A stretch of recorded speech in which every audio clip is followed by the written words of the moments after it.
বান্ধৱীসকল মোৰ অন্য এটা ভিডিঅ'লৈ আপোনালোক সকলোকে জনাইছোঁ স্বাগতম যিসকল বন্ধু বান্ধৱীয়ে মোৰ চেনেলটো নতুনকৈ চাই আছে প্লিজ ছাবস্ক্ৰাইব কৰি ল'ব এটা ডাঙৰ খবৰ লৈ আহিছোঁ মেয়ৰ নিৰ্বাচনত এইবাৰ আম আদমি পাৰ্টিয়ে পৰাস্ত কৰিছে বিজেপিক দুবাৰকৈ ফলাফল ঘোষণা কৰা হৈছে এবাৰ নিৰ্বাচনী বিষয়ে ফলাফল ঘোষণা কৰিছে যে বিজেপি জিকিছে কিন্তু বিজেপি জিকা নাই আসলতে আম আদমি পাৰ্টি জিকিছিলে আৰু আম আদমি পাৰ্টি যিগৰাকী প্ৰাৰ্থীয়ে তেওঁ দেশৰ সুপ্ৰিম কোৰ্টৰ কাষ চাপিছিলে সুপ্ৰিম কোৰ্টৰ কাষ চপাত এতিয়া বিজেপি পৰাস্ত হ'ল দেশৰ সৰ্বোচ্চ ন্যায়ালয়ে ঘোষণা কৰিছে ফলাফল পুনৰবাৰ আৰু আপুনি এটা কথা ভাবক দৰ্শকসকল আপুনি যেতিয়া সহায় বিচাৰে যদি আৰক্ষীৰ কাষলৈ যাব আৰু আৰক্ষীয়ে যদি আপোনাক সহায় নকৰে তেন্তে আপুনি ন্যায় ব্যৱস্থাৰ শৰণাপন্ন হ'ব কাৰণ ন্যায় এখন 140 কোটি জনতাক ন্যায় দিবৰ বাবে আদালত আছে ন্যায়পালিকা আছে গতিকে ন্যায়পালিকাৰ ওপৰত সম্পূৰ্ণ বিশ্বাস এবাৰ অৰবিন্দ কেজৰিৱালে কৈছে যে বিজেপিৰ অহংকাৰ এতিয়া পতন হৈছে কাৰণ কিয় দেশৰ সুপ্ৰিম কোৰ্টে যদি ফলাফল ঘোষণা কৰিছে তাত যিগৰাকী নিৰ্বাচনী বিষয়া সেই নিৰ্বাচনী বিষয়াই বিজেপিক জিকাবলৈ সেই নিৰ্বাচনী বিষয়াই বিজেপিক জিকাবলৈ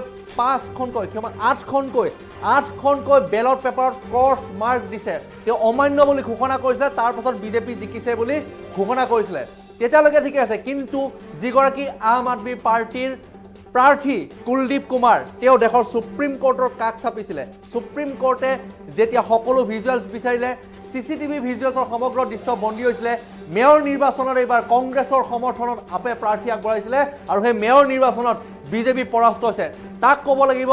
সুপ্ৰিম কোৰ্টৰ দেশৰ সৰ্বোচ্চ ন্যায়ালয়ৰ আগত বিজেপিয়ে মুখ ঠেকেচা খাইছে এয়া চিৰন্তন সত্য হৈ গ'ল আৰু সুপ্ৰিম কোৰ্টে আম আদমি পাৰ্টিৰ এগৰাকী প্ৰাৰ্থীক বিজয়ী বুলি ঘোষণা কৰিছে সবিশেষ লৈ আহিছোঁ কিন্তু চিচিটিভি ভিজুৱেলছটো চালে আপোনালোকে আচৰিত হৈ পৰিব সবিশেষ লৈ আহিছোঁ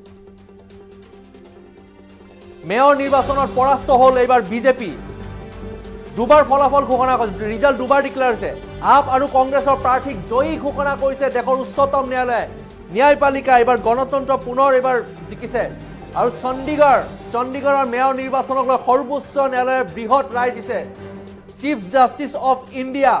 DY চন্দ্ৰচূড়ৰ বিচাৰপীঠে ঘোষণা কৰিছে আসলতে চণ্ডীগড়ৰ যি মেয়ৰ নিৰ্বাচন আছিলে সেই মেয়ৰ ইলেকশ্যনত আম আদমি পাৰ্টিৰ কেণ্ডিডেটে আসলতে জিকিছিলে আৰু ভোট খেলি মেলি কৰাৰ অভিযোগ উঠিছিল ৰিটাৰ্ণিং অফিচাৰ সেইগৰাকী ৰিটাৰ্ণিং অফিচাৰ তেওঁ অপৰাধ কৰিছে তেওঁক যিমানখিনি কামৰ অধিকাৰ দিয়া হৈছিলে কামৰ অধিকাৰৰ বিপৰীতে তেওঁ কাম কৰিছিলে আৰু কেমেৰাত সকলো দৃশ্য বন্দী হৈছিলে আপ কংগ্ৰেছৰ 8টাকৈ ভোট তেওঁ ক্ৰছ মাৰ্ক দিছে এক্স মাৰ্ক দি দিছে তেওঁ কেনচেল কৰিছিলে কিন্তু ভিজুৱেলছ দেখুওৱা হৈছে চিচিটিভি আৰু নীতি বহিৰ্ভূতভাৱে বিজেপি নেতাক দিয়া হৈছিল নিৰ্বাচনৰ দায়িত্ব তেওঁ বিজেপি নেতা আছিলে যিগৰাকী ৰিটাৰ্ণিং অফিচাৰ আৰু উচ্চতম ন্যায়ালয়ৰ ৰায়দানক আদৰণি জনাইছে অৰবিন্দ কেজৰিৱালে আৰু এয়া INDIA গোটৰ বৃহৎ জয় অৰবিন্দ কেজৰিৱালে কৈছে ইণ্ডিয়া এলায়েন্সৰ বৃহৎ জয় বিজেপিৰ দৰ্প চূৰ্ণ হৈছে এইবাৰ প্ৰথমে ভোট চুৰি কৰি জয়ী হৈছিল বিজেপি অৰবিন্দ কেজৰিৱালে কৈছে প্ৰথমতে বিজেপিয়ে ভোট চুৰ কৰিয়ে জয়ী হৈ আছে এইবাৰ কিন্তু ন্যায়ালয়ে আমাক জয়ী ঘোষণা কৰিছে গণতন্ত্ৰ পুনৰবাৰ জয়ী হৈছে এখন দেশৰ সৰ্বোচ্চ ন্যায়ালয়ে আম আদমি পাৰ্টিক জিকাইছে তাৰ পাছতে অৰবিন্দ কেজৰিৱালে কৈছে বিজেপি আগতে বহু ভোট চুৰ কৰি জিকিছিলে এয়া চণ্ডীগড়বাসীৰ জনতাৰ বিজয় হৈছে চণ্ডীগড়বাসীৰ জনতাৰ বিজয় হৈছে ভোট খেলি মেলি কৰাৰ সমগ্ৰ দৃশ্য চিচিটিভি কেমেৰাত বন্দী হৈছিল আৰু দেশৰ supreme court chief justice of India DY চন্দ্ৰচূড়ে সকলো নিৰীক্ষণ কৰিছে মেয়ৰ নিৰ্বাচন 25% ভোট চুৰি কৰিছিল বিজেপিয়ে বুলি অভিযোগ উত্থাপন কৰিছে আৰু বিজেপিয়ে ভোট খেলি মেলি কৰাটো প্ৰমাণ হ'ল আৰু তাৰে এতিয়া অৰবিন্দ কেজৰিৱালে তুলা ধুনা দিছে বিজেপি আৰু মেয়ৰ নিৰ্বাচনত পৰাস্ত হ'ল বিজেপি আমি চিচিটিভি ভিজুৱেলছটো দেখুৱাব বিচাৰিছোঁ আপোনালোকে যি ৰিটাৰ্ণিং অফিচাৰ চিচিটিভি ভিজুৱেলছ 8খনকৈ বেলট পেপাৰ ক্ৰছ মাৰ্ক দি দিছিলে আৰু যি বেলট পেপাৰক বিজেপিক জিকাৰ বাবে চেষ্টা কৰাৰ অভিযোগ উত্থাপন হৈছিলে দাবী উত্থাপন কৰিছে অৰবিন্দ কেজৰিৱালে তেওঁ দাবী কৰিছে যে বিজেপিয়ে পুনৰবাৰ এইবাৰ মুখ ঠেকেচা খাইছে বিজেপিৰ অহংকাৰৰ পতন হৈছে এই দৃশ্যটো চাওক আপোনালোকে এইগৰাকী ৰিটাৰ্ণিং অফিচাৰ মেয়ৰ ইলেকশ্যনৰ ৰিটাৰ্ণিং অফিচাৰ গৰাকীয়ে কলমেৰে ক্ৰছ মাৰ্ক মাৰি 8খনকৈ বেলট পেপাৰ তেওঁ কেনচেল কৰিছে আৰু যেতিয়া সুপ্ৰিম কোৰ্টৰ ওচৰত আম আদমি পাৰ্টিৰ কেণ্ডিডেটজন গ'ল অভিযোগ দাখিল কৰিলে তাৰ পাছত যি বিচাৰ প্ৰক্ৰিয়া আৰম্ভ হ'ল এইজন লোকে স্বীকাৰ কৰিছে হয় মই 8খনকৈ বেলট পেপাৰত ক্ৰছ মাৰ্ক মাৰিছোঁ আৰু সেয়া মই স্বীকাৰ কৰিছোঁ গতিকে তাক যিমানখিনি অথৰিটি দিয়া আছিলে দৰ্শকসকল এজন নিৰ্বাচনী বিষয়াক যিমানখিনি অথৰিটি দিয়া আছে সম্পূৰ্ণ নিকাভাৱে তেওঁক ইলেকশ্যন কমিশ্যন কোনো ৰাজনৈতিক দলৰ নহয়, ইলেকশ্যন কমিশ্যন কোনো এটা দলৰ পক্ষ নাথাকে, election commission only for the single এটা আয়োগ, যি আয়োগ কাৰো পক্ষত নাথাকে, থাকিব নালাগে। কিন্তু এইগৰাকী নিৰ্বাচনী বিষয়াৰ তথ্য পোহৰলৈ আহিছে, এওঁ বিজেপিৰ এগৰাকী নেতা আৰু বিজেপিক সমৰ্থন দিছিলে আৰু বিজেপিক সমৰ্থন দিয়াৰ বাবে 8খনকৈ বেলট পেপাৰ কেঞ্চেল কৰিছে। এটা ভোটৰ মূল্য আপুনি জানে দখল, এটা ভোটৰ মূল্য আৰু 8টাকৈ ভোট কেঞ্চেলেশ্যন কৰিছিলে। আৰু সুপ্ৰিম কোৰ্টৰ ফালৰ পৰা এই মুহূৰ্তত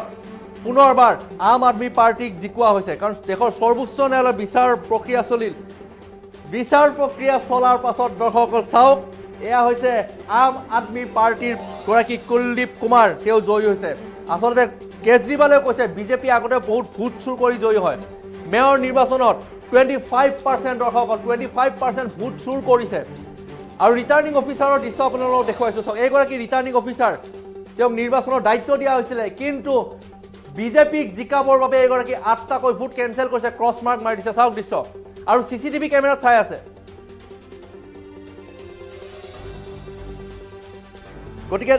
দৰ্শকসকল আপোনালোকে এটা কথা অনুমান কৰক, যদি মেয়ৰ মিউনিচিপালিটি ইলেকশ্যনতে যদি 8টাকৈ ভোট বা 25% ভোট যদি চুৰ হয়, সেয়া যোন দলেই নকৰক, তেন্তে লোকসভা নিৰ্বাচন আহি আছে, MP ইলেকশ্যন আহি আছে, সেই MP ইলেকশ্যনত এতিয়া কি অৱস্থা হ'ব? যদি এনেকুৱা ধৰণৰ আচলতে সঁচাকৈ হৈছে 25% যদি ভোট যদি চুৰ হৈছে, তেন্তে এই ৰিটাৰ্ণিং অফিচাৰে যদি এনেকুৱা কাণ্ড সংঘটিত কৰিছে, আচলতে ন্যায় ব্যৱস্থা ক'ত থাকিল? কোনোবা এটা পলিটিকেল পাৰ্টিৰ ছত্ৰছায়াত যদি নিৰ্বাচনী বিষয়া থাকে, তেন্তে কেনেকৈ চলিব এই দেশখন? গতিকে আপোনাৰ মন্তব্য আপোনালোকে কমেণ্ট যোগে জনাব পাৰে। দৃশ্য আপোনালোকে চাওক, এই দৃশ্য CCTV কেমেৰা, এয়া কেৱল আপুনিয়ে নহয়, দেশৰ সৰ্বোচ্চ ন্যায়ালয়ে এই CCTV ভিজুৱেল চাইছে, আৰু সেই লোকজনে নিৰ্বাচনী বিষয়াজনে, সেই ৰিটাৰ্ণিং অফিচাৰজনে বাৰে বাৰে CCTV কেমেৰাত চাই আছে, আৰু তেওঁ ক্ৰছ মাৰ্ক দিছে 8খনকৈ বেলট পেপাৰত। প্ৰথমতে ভোট চুৰ কৰিছে, আৰু তেওঁ স্বীকাৰ কৰিছে, একচেপ্ট কৰিছে সুপ্ৰিম কোৰ্টৰ আগত, হয় মই ভোটিং পেপাৰত বেলট পেপাৰ মই ক্ৰছ মাৰ্ক দিছোঁ। কাৰণ কিহৰ কাৰণে দিয়া হৈছে? টাৰ্গেট কি আছিলে? আচলতে কাক জিকাবৰ কাৰণে চেষ্টা কৰা হৈছিলে। আৰু এই দৃশ্য যেতিয়া প্ৰকাশ পাইছে, প্ৰকাশ পোৱাৰ পাছত এভিডেন্স লোৱা হৈছে, সকলো তথ্য সহকাৰে দেশৰ সুপ্ৰিম কোৰ্টে chief justice of India DY চন্দ্ৰচূড়ৰ বিচাৰপীঠে কৈছে যে এইগৰাকী ৰিটাৰ্ণিং অফিচাৰ, আপুনি অপৰাধ কৰিছে, আপোনাক যিমানখিনি অথৰিটি দিয়া হৈছিলে সিমানখিনি কাম কৰক, আপোনাৰ ডিউটি মতে কাম কৰক, কিন্তু আপুনি অপৰাধ কৰিছে, আপোনাৰ ওপৰত আমি আইনী ব্যৱস্থা গ্ৰহণ কৰিম, আইনী ব্যৱস্থা লোৱা হ'ব। ৰিটাৰ্ণিং অফিচাৰ চাওক, মেয়ৰ নিৰ্বাচন, ইলেকশ্যন কমিশ্যন কোনো দলৰ ছত্ৰছায়া নাথাকে, ইলেকশ্যন কমিশ্যন এটা সুকীয়া আয়োগ, সেই সুকীয়া আয়োগে দেশত নিৰ্বাচন অনুষ্ঠিত কৰে, সকলো সুকলমে অনুষ্ঠিত হয়। কিন্তু দৰ্শকসকল, একাংশ ৰিটাৰ্ণিং অফিচাৰৰ কাৰণে আজি বহু হয়তো দেশৰ ৰাজনৈতিক প্ৰেক্ষাপট সলনি হৈ আছে, তাৰ অনুমান কৰিব পৰা যায়। কাৰণ চাওক, দৃশ্য চাওক, DY চন্দ্ৰচূড়ৰ বিচাৰপীঠে এই সিদ্ধান্ত গ্ৰহণ কৰি পুনৰবাৰ ৰিজাল্ট ডিক্লেয়াৰ কৰিছে। সুপ্ৰিম কোৰ্টৰ ফালৰ পৰা যদি মেয়ৰৰ নিৰ্বাচনৰ ৰিজাল্ট ডিক্লেয়াৰ কৰিবলগীয়া হ'ল, তাত কিমান ডাঙৰ কেলেংকাৰী সংঘটিত হ'ব পাৰে, কিমান ডাঙৰ খেলি মেলিৰ অভিযোগ উত্থাপন হ'ব পাৰে। 8টাকৈ বেলট পেপাৰ, এটা ভোটেই বহু মূল্যৱান, এটা ভোট নহয়, 8টাকৈ ভোট, 8খনকৈ বেলট পেপাৰ ক্ৰছ মাৰ্ক মাৰিছে। গতিকে অৰবিন্দ কেজৰিৱালৰ মন্তব্য আছে, অৰবিন্দ কেজৰিৱালে কি কৈছে, আৰু যি আম আদমি পাৰ্টিৰ প্ৰাৰ্থীগৰাকী জয়ী হ'ল, সৰ্বোচ্চ ন্যায়ালয়ে জয়ী কৰালে, সেই তাৰ পাছত দিল্লীৰ মুখ্যমন্ত্ৰী অৰবিন্দ কেজৰিৱালৰ মন্তব্য আগবঢ়াইছোঁ। में से 8 वोट किस तरह से इंडिया गठबंधन के वोट गलत तरीके से इनवैलिड डिक्लेयर कर दिए गए और इंडिया गठबंधन के कैंडिडेट कुलदीप कुमार को हारा हुआ डिक्लेयर कर दिया गया, बीजेपी के कैंडिडेट को जीता हुआ डिक्लेयर कर दिया गया। मामला जब सुप्रीम कोर्ट में गया तो सुप्रीम कोर्ट ने बहुत जल्दी सुनवाई करके, और आज जो पूरा जो प्रोसेस भी था, किस तरह से माननीय सुप्रीम कोर्ट ने सारे बैलेट पेपर मंगाए अपने पास, बैलेट पेपर खुद देखे और आज रिजल्ट डिक्लेयर कर दिया, ये मुझे लगता है कि भारतीय इतिहास के अंदर शायद पहली बार हुआ है। हम सुप्रीम कोर्ट का बहुत शुक्रिया अदा करते हैं कि इतने कठिन समय में आज जो देश के अंदर जो हालात हैं, पूरा डिक्टेटरशिप चल रही है, जनतंत्र को कुचला जा रहा है जगह जगह, सारे इंस्टीट्यूशंस जो हैं वो एक तरह से कुचले जा रहे हैं, रौंदे जा रहे हैं। ऐसे में सुप्रीम कोर्ट का ये जो फैसला है ये बहुत मायने रखता है जनतंत्र के लिए, और जनतंत्र को बचाने के लिए ये सुप्रीम कोर्ट का फैसला बहुत अहम है। इंडिया गठबंधन, इसलिए हम सुप्रीम कोर्ट का बहुत बहुत शुक्रिया अदा करते हैं। इंडिया गठबंधन की ये बहुत बड़ी जीत है, पहली जीत है, बहुत बड़ी जीत है और बहुत बड़े मायने रखती है। एक तरह से उन लोगों से छीन के लाए हम लोग ये जीत। उन लोगों ने तो चोरी कर लिया था ये चुनाव, उन लोगों ने तो वोट चोरी कर लिए थे, लेकिन हमने हार नहीं मानी। हम आखिरी समय तक लड़ते रहे, संघर्ष करते रहे और अंत में हमारी जीत हुई। तो ये पूरे देश के लिए, इंडिया गठबंधन के लिए बहुत बड़ी जीत है और बहुत बड़ा संकेत देती है देश को। जो लोग कहते हैं कि बीजेपी को हराया नहीं जा सकता, बीजेपी को हराया जा सकता है, एकता से हराया जा सकता है, अच्छी प्लानिंग और स्ट्रेटेजी से हराया जा सकता है और मेहनत से हराया जा सकता है। ये इस चुनाव के नतीजों ने साबित कर दिया।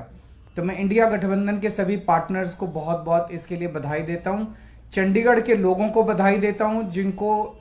चंडीगढ़ के लोगों की एक तरह से जीत हुई। चंडीगढ़ के लोगों ने तो नतीजा यही दिया था कि भाई इंडिया गठबंधन का कैंडिडेट मेयर बनना चाहिए, लेकिन उन्होंने चोरी कर लिया चुनाव। तो एक तरह से जनता की हार हो गई थी, लेकिन अब जनता की जीत हुई है और पूरे देश की जीत हुई है। पूरे देश ने देखा कि किस तरह से बीजेपी ने यह चुनाव चोरी किया। इस चुनाव में 36 वोट थे टोटल। बीजेपी के, कांग्रेस के, आम आदमी पार्टी के, अकाली दल के 35 काउंसलर और एक मेंबर ऑफ पार्लियामेंट, 36 वोट थे। उन 36 वोट्स की काउंटिंग में बीजेपी वालों ने 8 वोट चोरी कर लिए, 25% वोट चोरी कर लिए 36 के अंदर। सोचो, अभी कुछ दिन के बाद देश का बड़ा चुनाव होने वाला है, उसमें 90 करोड़ वोट हैं। अगर ये 36 वोट में से 25% वोट चोरी कर सकते हैं, 90 करोड़ वोटों में ये कितने वोटों की चोरी करेंगे, सोच के भी रूह कांप उठती है, रोंगटे खड़े हो जाते हैं। सुनते तो थे कि बीजेपी वाले गड़बड़ करते हैं, सुनते तो थे कि बीजेपी वाले बदमाशी करते हैं, वोटों की चोरी करते हैं, पर कभी कभी मन कर सबूत नहीं था, निकल के नहीं आता था। आज कैमरे वो लेते हैं, अवतार लेते हैं, भगवान अपने तरीके से इस तरह से करते हैं। इनकी किस्मत खराब थी कि चंडीगढ़ के चुनाव के वक्त सीसीटीवी कैमरे लगे हुए थे और सीसीटीवी कैमरों के अंदर इनका सारा का सारा रंगे हाथों ये लोग पकड़े गए, सारा इनका कुकर्म पकड़ा गया। इससे साफ जाहिर है कि कितने बड़े स्तर के ऊपर ये वोटों की चोरी करते हैं। अब बड़ा मसला ये है, पूरे देश को सोचना पड़ेगा कि अगर जनतंत्र नहीं बचेगा तो कुछ नहीं बचेगा। आज जितनी कॉन्फिडेंस के साथ ये कह रहे हैं 370 सीट आएंगी, 370 सीट आएंगी, एक तरह से देश के लोगों को चैलेंज कर रहे हैं ये लोग कि तुम्हारे वोट की जरूरत नहीं है हम लोगों को, हमारी तो आ रही है 370 सीट। तुम्हारे वोट की जरूरत नहीं है हम लोगों को, हमारी तो आ रही है 370 सीट। अगर उन्हें इतना कॉन्फिडेंस है 370 सीट का, कहां से आ रहा है ये कॉन्फिडेंस? कुछ तो गड़बड़ कर रखी है इन्होंने। और जिस देश, अगर किसी देश के अंदर चुनाव के पहले पार्टियां साफ साफ कहना चालू कर दे हमें वोट की जरूरत नहीं है, हमें लोगों की जरूरत नहीं है, उस देश के अंदर फिर जनतंत्र बहुत बड़ा खतरे में है।